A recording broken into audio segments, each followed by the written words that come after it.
Welcome to the SwampCast podcast with your host, Blake C.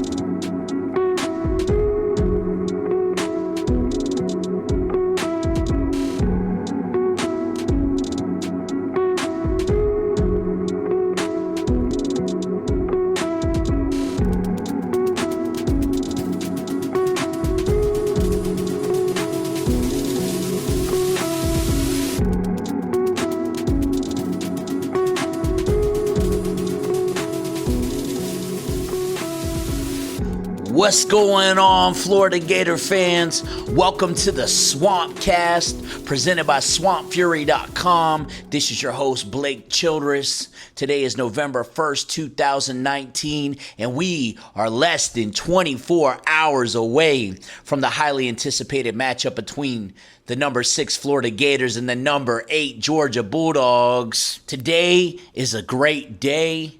I'm so happy to finally get this podcast launched. The SwampCast. This is one of many more to come. Today, in our very first episode, we will be talking about the preview between the Florida Gators versus the Georgia Bulldogs. I'm going to give you 3 things to watch, and I'm going to leave you with my predictions for this game. As we all know, Florida Gator fans, the Georgia Bulldogs are favored by 6.5 points, which personally I do not agree with. I believe that the Florida Gators have been playing better, consistent football than the Georgia Bulldogs as of late. We went up to Columbia, South Carolina, beat the Gamecocks at their field. Georgia lost to South Carolina in Athens. The Gators went to LSU, Death Valley, played a hard-fought game through 3 quarters. We were up 28-21 with about 10 minutes left in the third quarter. Jonathan Grenard, as we all know, got hurt in that game. I believe that Florida Gators have been playing better, consistent football. Florida Gator fans, we all know this is a huge matchup that carries huge SEC East and college football playoff implications. Yes, I'm saying this. We all know it. Consider this an elimination game for both the Georgia Bulldogs and the Florida Gators. As we all know, the Bulldogs are trying to atone for that October 12th loss to South Carolina at home, while the Florida Gators are trying to throw a monkey wrench into the SEC East division race. The Gators, since the Kentucky game, have been fueled by the play of quarterback Kyle Trask, and the defense has allowed just 15.8 points per game. The Bulldogs, on the other hand, lead the SEC with 236 yards per game. And Jake Fromm will look to beat the Gators for the 3rd straight season. This is going to be a slugfest in Jacksonville on Saturday. There are 3 things that I'm looking for in this game. Number 1 is Florida's running game. Can we establish a running game against the Georgia Bulldogs defense, which has the top run defense in the SEC, allowing opponents to just 85 yards per game? But in big games against Auburn and LSU, Florida has averaged 139 rushing yards and just under 4 yards per carry in those games. If we can get 4 yards per attempt or better against Georgia with LaMichael Pirine, we are going to be in business. Second thing to watch is going to be Jake Fromm's receivers.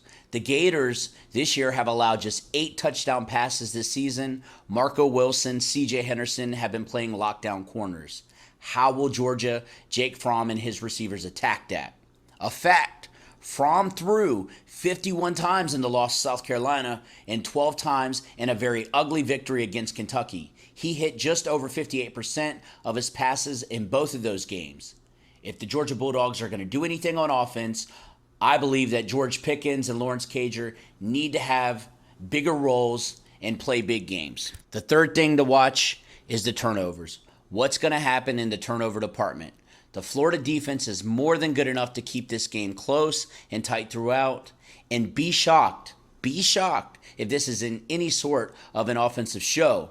The 2 defenses will be terrific. The 2 offenses will move the ball at times, and sometimes things will stall. But in the end, the team with the least turnovers will win this ball game. Let's get right into the Florida Gators versus Georgia Bulldogs preview. I will begin by talking about the Georgia Bulldogs. They look to keep their college football playoff hopes alive against Florida. Georgia is led by their fourth-year head coach, Kirby Smart. The offense will be led by their junior quarterback, Jake Fromm, who's a Peach State native out of Macon. He's continued to play well since he started as a freshman. He has completed this year over 70% of his passes for over 1,400 yards. He's had 9 touchdowns and 3 interceptions.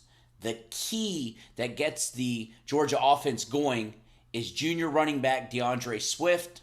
He is the Bulldogs' best offensive weapon, as this year he has 752 rushing yards to go along with 110 carries and 7 touchdowns.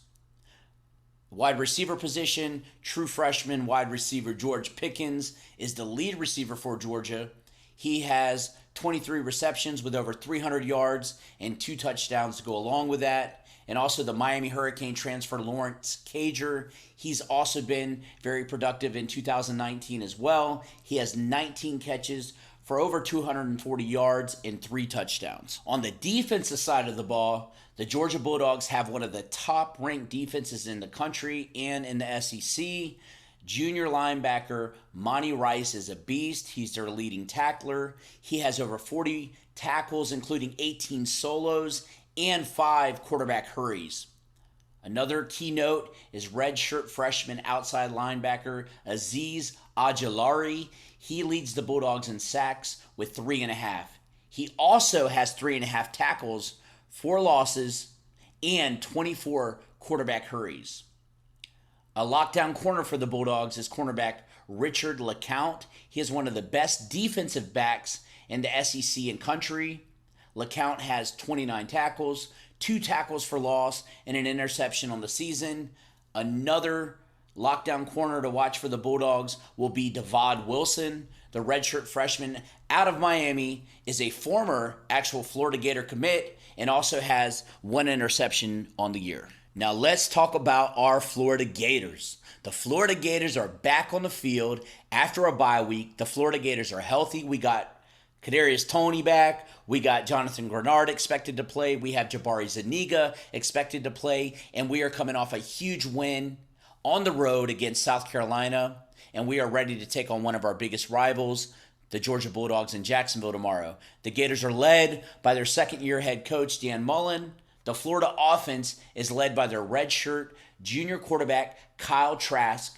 The former backup QB has been a pleasant surprise coming in for the injured Felipe Franks. Trask has completed over 67% of his passes for over 1,300 yards with 14 touchdowns and 4 interceptions.